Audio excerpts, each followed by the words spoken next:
بسم اللہ والحمد للہ والصلاة والسلام علی رسول اللہ اما بعد فاعوذ باللہ من الشیطان الرجیم بسم اللہ الرحمن الرحیم قال اللہ تبارک و تعالی فی القرآن المجید والفرقان الحمید وما ارسلناک الا رحمۃ للعالمین صدق اللہ مولانا العظیم قال اللہ تعالی فی شأن عباده مبشرا ونذیرا ان اللہ وملائکته یصلون علی النبی یا ایھا الذین آمنوا صلوا علیہ وسلموا تسلیما آواز بلند محبت سے درود پاک پڑھیے الصلاۃ والسلام علیک یا رسول اللہ وعلی آلک واصحابہ یا حبیب اللہ الصلاۃ والسلام علیک یا رسول اللہ وعلی آلک واصحابہ یا حبیب اللہ الصلاۃ والسلام علیک یا سیدی یا شفیع المذنبین وعلی آلک واصحابہ یا سیدی رحمۃ اللہ الحمدللہ یہ اللہ تعالیٰ کا کرم ہے کہ ہمیں ان قریب ربیع الشریف کا ربیع الاول شریف کا بابرکت مہینہ نصیب ہونے والا ہے۔ اللہ ہم سب کو، ہمارے گھر والوں کو، ہمارے بڑے بزرگوں کو خیر و عافیت کے ساتھ یہ مہینہ دیکھنا نصیب کرنا اور ہم سب کو نبی کریم صلی اللہ تعالیٰ علیہ وآلہ وسلم کا ذکر کرتے ہوئے، آپ کو یاد کرتے ہوئے، آپ کی محفلوں میں شرکت کرتے ہوئے، آپ کی محفلیں سجاتے ہوئے، اپنے گھروں کو سجاتے ہوئے، دلوں کو سجاتے ہوئے، درود سے اپنی زبانیں سجاتے ہوئے یہ سارا مہینہ گزارنے کی توفیق عطا فرمائے۔ اور یہ ربیع الاول بڑا خاص ربیع الاول ہے اس وجہ سے کہ اس ربیع الاول کو ہمارے پیارے آقا صلی اللہ تعالیٰ علیہ وآلہ وسلم کی ولادت پاسعادت کو پورے 1500 سال مکمل ہو رہے ہیں۔ تو یہ بڑا اسپیشل ربیع الاول ہے جو ان قریب آنے والا ہے اور اپنے ضمن میں بڑی خصوصی بہاریں لے کر آئے گا۔ یقیناً نبی پاک صلی اللہ تعالیٰ علیہ وآلہ وسلم کی تشریف آوری سے بڑا اللہ تبارک و تعالیٰ کا اس کائنات کے اوپر اور کوئی کرم نہیں۔ یہ سب سے بڑا کرم ہے جو اللہ تعالیٰ نے اس پوری کائنات میں فرمایا کہ اس کائنات کو اللہ تعالیٰ نے اپنے محبوب کے وجود سے روشنی عطا فرمائی اور نبی کریم صلی اللہ تعالیٰ علیہ وآلہ وسلم کی بعثت یعنی آپ کی تشریف آوری، آپ کی ولادت پاسعادت کو اگر آپ تھوڑا سا ڈیپلی سمجھنے کی کوشش کریں، اسٹڈی کریں، اس پر باقاعدہ مطالعہ کریں، آپ اس کو گوگل کریں، آپ اس کو اے آئی کے تھرو سمجھنے کی کوشش کریں، آپ کو بہت سارے ایسے پہلو نظر آئیں گے جو پہلے آپ کی نظر میں نہیں ہوں گے۔ 1,24,000 کم و بیش انبیاء جو بارگاہ رسالت مآب صلی اللہ علیہ وآلہ وسلم سے پہلے گزر گئے، ان سب کو جو ذمہ داریاں اللہ تبارک و تعالیٰ نے عطا فرمائی، ان سب سے زیادہ ذمہ داریاں حضور جان عالم علیہ السلام کی نبوت اور رسالت کو عطا کی۔ ان سب سے بڑا کام حضور کے سپرد کیا گیا، ان سب سے بڑی رسالت حضور کے سپرد کی گئی، ان سب سے بڑا نظام اور ان سب سے بڑی شریعت حضور کے سپرد کی گئی اور ان سب سے زیادہ بڑی امت اور بڑی امت کے بڑے بڑے اولیاء، بڑے بڑے حکماء، بڑے بڑے دانشمند، بڑے صدیق، بڑے ولی، بڑے شہید، اللہ تعالیٰ نے سب آخری نبی حضرت محمد مصطفیٰ صلی اللہ تعالیٰ علیہ وآلہ وسلم کو عطا فرمایا۔ یعنی اگر کمپیریزن میں دیکھا جائے تو نبی پاک علیہ السلام کی ہر شان ہی نکالی ہے۔ تمام انبیاء کے گھروں میں بھی حضور جان عالم علیہ السلام کی ہر شان نرالی ہے۔ مقاصد بعثت میں بھی حضور نرالی شان رکھتے ہیں۔ امت کے حوالے سے دیکھیں تو بھی حضور جان عالم علیہ السلام نرالی شان رکھتے ہیں۔ اور اگر آپ کی شخصیت، آپ کا کردار، آپ کا پریچنگ ٹینیور، آپ کا تبلیغی عرصہ دیکھا جائے اور اس تبلیغی عرصے میں کم و بیش جو 23 سال پر مشتمل تھا، اس 23 سال کے اندر جو پروگریس لی آپ نے اور اس کے بعد جو مضبوط بنیادیں چھوڑ کر ظاہری پردہ فرمایا اپنی امت سے، اور ان بنیادوں کے اوپر 1500 سال کے بعد اسلام کہاں سے چلا اور ان 1500 سالوں میں اسلام کہاں تک پہنچا، اس پروگریس کے اندر کبھی دین اسلام دنیا کا سب سے نمبر 1 دین ہے. یہ اسٹیٹسٹکس ہیں، شماریات ہیں. دنیا کا موسٹ فاسٹ گروئنگ ریلیجن، سب سے تیز ترقی کرنے والا مذہب، سب سے کم وقت میں سب سے زیادہ آگے بڑھنے والا مذہب وہ اسلام ہے. تعداد میں ایسا ہی زیادہ ہے ابھی تک، لیکن ان کی ہسٹری اسلام سے متعلق ہے. اگر ان کے عرصہ کو دیکھا جائے تو حضرت عیسیٰ علیہ السلام کے اٹھائے جانے کے بعد، جس کو وہ آپ ڈیتھ کہتے ہیں، ہم اس کو ڈیتھ نہیں کہتے، ٹھیک ہے، ان کے اٹھائے جانے کے بعد سے جو ایک عیسائی عیسوی کیلنڈر ہے اس کے اکارڈنگلی ہم 2025 میں ہیں، اور ہجری کا جو کیلنڈر ہے اس کے اکارڈنگلی اگر ہم نبی پاک علیہ السلام کی ہجرت کو اور اعلان نبوت کو نکال کر، ہجری کو نکال کر دیکھیں، پیدائش مصطفیٰ صلی اللہ علیہ وسلم سے لے کر تو نبی کریم علیہ السلام سے اب تک 1500 سال اور اعلان نبوت سے 40 سال، اس میں سے مائنس کر کے 1460 سال، اور اگر ہجری ڈال دیں بیچ میں تو پھر 13 سال ہجرت کے جو ہے وہ بھی مائنس ہو جائیں گے. تو 53 ایئرز مائنس کر کے ہمارے کو 1447 ایئرز کی پروگریس کیا ہے کہ اس وقت آلموسٹ دنیا کے اندر 2 ارب کے قریب مسلمان ایگزسٹ کر رہے ہیں، اور سب سے تیزی کے ساتھ جو ریلیجن کنورشن لیڈر ہے اس میں پہلا نمبر اسلام کا ہے کہ دنیا جس مذہب کو سب سے زیادہ جلدی سب سے تیزی کے ساتھ قبول کر رہی ہے وہ مذہب آپ کا میرا مذہب، مذہب اسلام.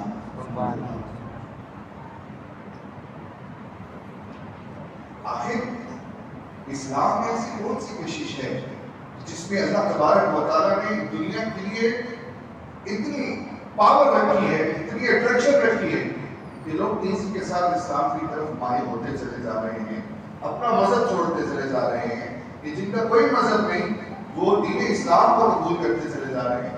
وہ نبی کریم صلی اللہ علیہ وآلہ وسلم کا مبارک کردار، اس سیرت کے پیارے پہلو اور اسلام کے اور نبی پاک علیہ السلام کی بعثت کے خوبصورت مقاصد ہیں. وہ کیا ہے؟ پہلے نبی پاک علیہ السلام نے فرمایا مقاصد بعثت کو ختم کر، مقاصد بعثت کو بیان کرنے میں پہلا نمبر جس کا تھا وہ ہے جاہلیت کو ختم کرنا. عقیدے کی جاہلیت کی، معاشرتی جاہلیت کی، شخصی جاہلیت کی، اور آئینی جاہلیت، گھریلو جاہلیت، جاہلیت کے جو پہلو معاشرے میں زندہ تھے. نبی پاک صلی اللہ علیہ وآلہ وسلم کی تشریف لاتے ہیں اللہ تبارک و تعالیٰ نے جاہلیت کے اندھیروں کو توڑنا شروع کر دیا، اور اعلان نبوت سے پہلے نبی پاک علیہ السلام نے 40 ایئرز 40 سال آپ نے تبلیغ نہیں، آپ نے واعظ نہیں کیا، آپ نے لوگوں کو اللہ کی وحدانیت کی دعوت نہیں دی.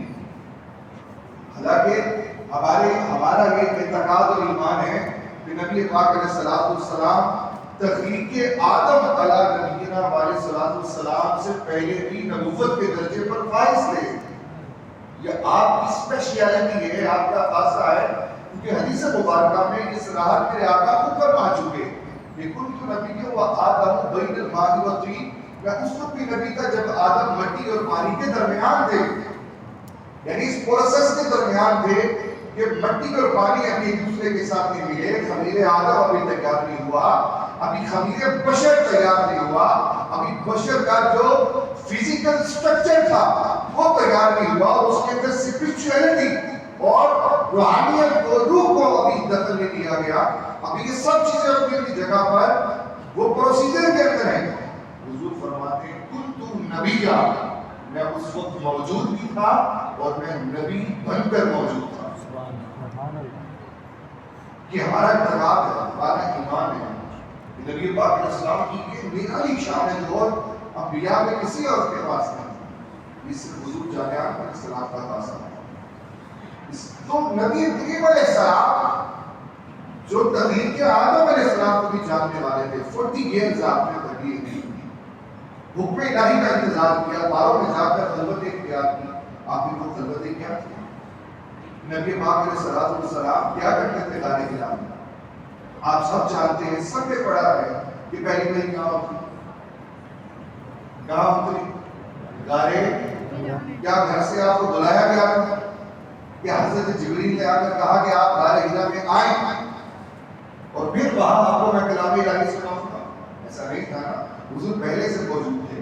سوچنے کی بات ہے، سمجھنے کی بات ہے کہ وہ خلوتیں کیا تھی جہاں حضرت خدیجہ پاک آپ کو کھانا پاک کر دیا کرتی تھی، آپ بعض اوقات وہاں طویل وقت قیام فرمایا کرتے تھے۔ وہ حضور جان عالم علیہ السلام اپنے رب کے ساتھ خلوت میں رازوں میں یاد کیا کرتے تھے، اپنے رب کو یاد کیا کرتے تھے، اپنے رب کی معرفت میں گم رہا کرتے تھے۔ اور حضرت ابراہیم علیہ السلام کا بھی ایک معاملہ ہے، آپ ان کی سیرت مبارکہ کو دیکھیں، وہ بھی اللہ تبارک و تعالیٰ کی معرفت میں گم رہتے تھے۔ قرآن کہتا ہے کہ لوگ کوئی ستاروں کو ان کے دور میں پوچھتا تھا، کوئی چاند کو پوچھتا تھا، کوئی سورج کو پوچھتا تھا، کوئی بتوں کو پوچھتا تھا، تو آپ علیہ السلام نے رب کی معرفت، رب کے بارے میں، کائنات کے بارے میں تفکر فرماتے رہتے تھے۔ آپ کبھی تاروں کو دیکھتے کہتے ہیں کہ خدا ہو سکتا ہے، صبح ہوتی ہے تو ڈوب جاتے ہیں، دن کا اجالا ایک کو رہنے نہیں دیتا، تو جو چھپ جائے وہ خدا کیسے ہو سکتا ہے؟ خدا تو وہ ہے جو ظاہر ہوئی، خدا تو وہ ہے جو ظاہر بھی ہو۔ ایسے ہی آپ چاند کو دیکھ کر کہتے چمکتا تو خوب ہے، لیکن جب سویرا ہوتا ہے یہ بھی چھپ جاتا ہے، تو دن کا خدا کدھر گیا؟ پھر کہتے ہیں کہ وہ سورج ہے، چمکتا تو یہ بھی خوب ہے، اگر یہ خدا ہے تو رات کو کہاں چلا جاتا ہے؟ تو تفکر کرتے تھے، غور کرتے تھے معرفت الہیہ کے اندر۔ نبی پاک علیہ السلام نے 40 سال غور و تفکر اور ایک بہترین کیریکٹر معاشرے کے سامنے کھڑا کرنے میں گزار دیا۔ 40 سال کا عرصہ آلموسٹ یہ 2/3 حصہ بنتا ہے پوری حیات طیبہ کا۔ 1/3 میں تبلیغ کی، 2/3 میں کیا دکھایا؟ صرف کردار۔ آپ علیہ السلام کی سیرت کو سمجھنے کے لیے اگر میں اور آپ اتنی سی بات ہی سمجھ جائے گا تو میرا خیال ہے ہم بہت بڑی بات سمجھ جائیں گے۔ کردار matter most, character matter most. انسان کا کردار سب سے زیادہ اہمیت ہوتا ہے۔ سب سے بڑا مبلغ، سب سے اچھا مبلغ جو اپنا کردار نہ ہو، اس کے پاس لفظ ہو نہ ہو، اس کے پاس باتیں ہو نہ ہو، اس کے پاس عربی کے اندر حدیثیں ہو نہ ہو، بڑے بڑے جملے اسے کہنے آتے ہو یا نہ آتے ہو، بڑی بڑی لفاظی اور مکفہ مسجع الفاظ اس کو نہیں کہنے آتے، اگر اس کے پاس کردار ہے نا، اور وہ کردار کے ساتھ لوگوں کو کہے کہ اے لوگوں نماز کی طرف آ جاؤ، فلاں صرف نماز میں، تو نہ جانے کتنوں کے دل پگھل جائے، کتنے بے نمازی اس کے جملے پر نمازی بن جائے۔ 1500 سال گزرنے کے بعد بھی آج تک میرے آقا کریم صلی اللہ علیہ وآلہ وسلم کی ایک ایک بات محفوظ ہے۔ کتنی ویلیو ہوگی میرے آقا کے جملوں میں۔ آپ کبھی سوچیں کہ تاریخ انسانیت کے اندر آپ کو شیکسپیئر کے کوٹیشنز مل جائیں گے، کچھ نہ کچھ بڑے بڑے مفکرین کے، فلاسفرز کے، ارسطو کے، افلاطون کے، فلاں کے، تو فلاں کے، وہ فلاں کے، آپ کو کوٹیشن ملیں گے 1 2 3 4 5 10، کیا ان کی کوئی لکھی کتاب مل جائے گی۔ لیکن دنیا میں کوئی ایسا شخص نہیں ملے گا جس کی خلوت و جلوت، جس کے سفر و حضر میں کی گئی ہر بات، ہر جملہ، ہر لفظ 1500 سال تک حفاظت کے ساتھ پوری امت تک آگے سے آگے، آگے سے آگے، آگے سے آگے، آگے سے آگے پہنچایا گیا۔ اس بات میں، اس گفتگو میں وزن پیدا کرنے کے لیے وہ جو پیچھے نبی پاک علیہ السلام کے 40 ایئرز کا کیریکٹر تھا نا، اس کی کریئت ہے وہ کیا تھا؟ وہ تھا سچائی، ایمانداری، خلوص، حقوق العباد، خدا کی معرفت، عدل و انصاف اور ایک اچھا اور صاف دل جو خیر کا ہو لوگوں کا. اس وقت اسلام تو نہیں تھا نا. اس وقت کے کون سے کریکٹرسٹکس تھے جن سے کفار مکہ یا مشرکین امپریس تھے؟ یہاں تک کہ مکے کی سرداری کا آفر کر دی گئی. آپ کو اعلان کو چھوڑ کے مکے کی سرداری دے دیتے. ایسے تو نہیں وہ کسی کو مکے کی سرداری دینے کی آفر کر سکتے تھے. بڑے بڑے تگڑے قسم کے اس وقت لوگ موجود تھے جن کا اصل رسوخ تھا اور وہ خاندانی حمیت بھی تھی. بنو قریش تھے, بنو ہاشم تھے, بنو امیہ تھے. ہر خاندان میں اپنی اپنی جگہ پر بڑے بڑے تگڑے لوگ موجود تھے جن کی بڑی ویلیو بھی ہے. وہ سب اس بات پہ اگری تھے کہ اعلان نبوت اور اسلام کی دعوت چھوڑ کے مکے کی سرداری لے لیں. کیوں؟ کیونکہ انہیں اسلام سے پہلے بھی آپ میں وہ گیٹس ہیں, وہ قابلیتیں, وہ خصوصیات نظر آتی تھی جو انہیں ابھی تک مکے میں کسی میں نظر نہیں آئی. میں ابھی اسلام کی بات نہیں کر رہا, میں ابھی اسلام کی تعلیمات پر نہیں آیا. میں اسلام سے پہلے آپ کے نبی صلی اللہ علیہ وسلم کی صرف پرسنالٹی, آپ کی شخصیت پر آپ کی توجہ مرکوز کروا رہا ہوں. being a prophet نہیں, being a prophet نہیں. ابھی آپ ایک سویلین ہیں لوگوں کی نظر میں, ایک مکے کے شہری ہیں. آپ مکی ہیں, آپ حجازی ہیں, آپ قریشی ہیں, آپ ہاشمی ہیں اور عربی ہیں.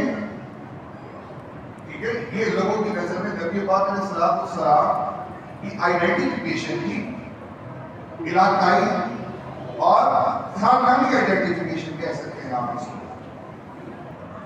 اور اخلاقی آئیڈینٹیفیکیشن کیا تھی.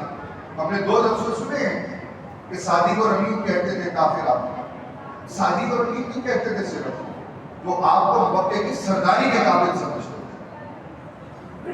وہ سمجھتے تھے کہ مکے میں ان سے زیادہ اچھی فکر اور تدبر والا کوئی بھی نہیں, ان سے زیادہ دور دیش کوئی نہیں, ان سے زیادہ باحیا کوئی نہیں, ان سے زیادہ باکردار کوئی نہیں, ان سے زیادہ بااخلاق کوئی نہیں, ان سے زیادہ اچھا سلوک کرنے والا کوئی نہیں, ان سے زیادہ متوازن زندگی کسی کی نہیں, اور ان سے خوبصورت پورے مکے میں پرسنالٹی کی کسی کی. سرداریاں ایسے نہیں اوپر ہو جاتی نا. مکے میں تو ہر دوسرا بندہ سردار تھا. آپ کے اپنے خاندان میں بڑے بڑے لوگ موجود تھے.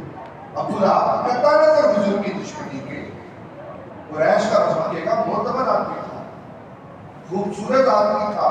اس کے ماتھے پہ لاٹ چمکتی تھی جس کی وجہ سے اسے شولے والا کہا جاتا تھا. ابو لہب, لہب شولے کو بولتے ہیں.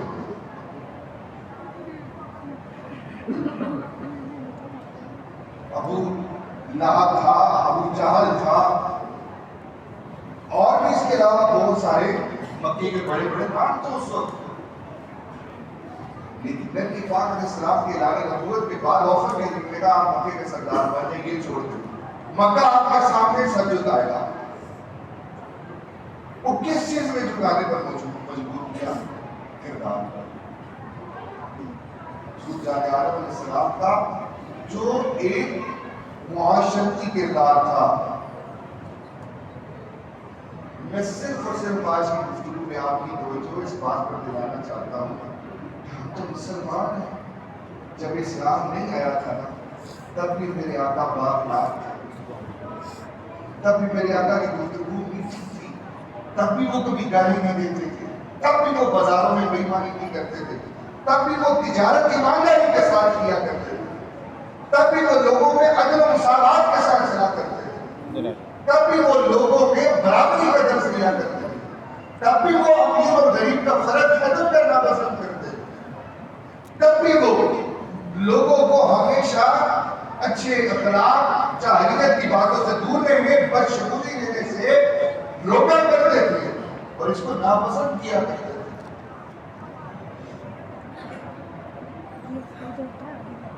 میرے بھائیوں, میرے بزرگوں, جب اسلام سے پہلے کا کردار اتنا شفاف ہے تو پھر اسلام کے باقی تعلیمات کی اہمیت اور اس کی اتنا کس ہے. ہم نبی پاک صلی اللہ علیہ وآلہ وسلم کے 40 سال کی بعد والی زندگی کو صرف فالو نہیں کرتے.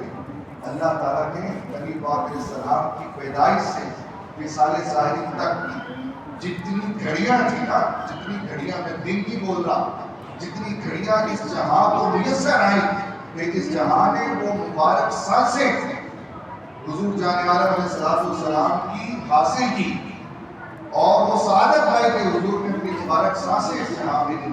اللہ تعالیٰ نے اس ہر سانس، اس ہر گھڑی، ہر لمحہ اور ہر لہجہ کو آج قیامت تک کے آنے والے مسلمان کے لیے فرمایا لَقَدْ كَانَ لَكُمْ فِي رَسُولِ اللَّهِ أُسْوَةٌ حَسَنَةٌ. میرے محبوب کی زندگی کے لمحے لمحے میں تمہارے لیے ہدایت چھپی ہوئی ہے، جس لمحے کی اتباع کرو گے تم راہ ہدایت کی طرف چل پڑو.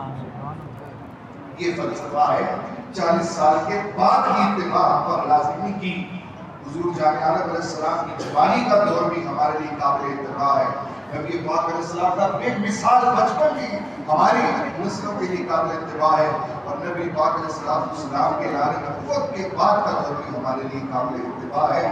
تو ہمیں سیرت طیبہ کو مکمل طور پہ ایک دفعہ اس ماہ مبارک میں پڑھنا چاہیے. بیسر سے پہلے حضور جان عالم علیہ السلام کی پرسنالٹی، آپ کا کردار، آپ کی پرسنالٹی ٹریٹس، آپ کی شخصی عادات کیسی تھی، اور اعلان نبوت کے بعد پھر نبی پاک علیہ السلام نے اپنی اس شخصیت کو اپنی زبانی تبلیغ کے ساتھ کیسے افہام کیا، یعنی جو کر کے دکھایا پھر اسی کی تبلیغ کرنا شروع کی. 23 سال کے عرصے میں تاریخ اٹھا کر دیکھ لیں، کسی کافر نے آج تک یہ تانا نہیں دیا کہ حضور جو تعلیمات لے کر آپ آئے ہیں، پہلے آپ ایسا خود تو کرتے نہیں تھے، لوگوں کو اس طرح بلا رہے ہیں، خود تو آپ کیوں کرتے تھے، خود تو جوانی میں ایسے تھے، خود تو جوانی میں ایسے تھے. تاریخ گواہ ہے کہ آپ کے کردار کے اوپر اسلام کا اعلان کرنے کے بعد بھی کسی کافر نے کبھی انگلی نہیں اٹھائی. تو اس سے پتہ کیا رکھا ہے کہ کائنات کا سب سے بہترین کیریکٹر، سب سے بہترین کردار وہ میرے اور آپ کے پیارے آقا حضرت محمد مصطفیٰ صلی اللہ علیہ وآلہ وسلم کا کردار اور ان کی شخصیت ہے. لہٰذا ہم سب کو آپ کی شخصیت کو پڑھنا چاہیے، اسے سمجھنا چاہیے اور اس کو فالو کرنے کی کوشش کرنی چاہیے. اللہ تبارک و تعالیٰ ہم سب کو عمل کی توفیق عطا فرمائے. آمین. بجاہ نبی صلی اللہ علیہ وسلم.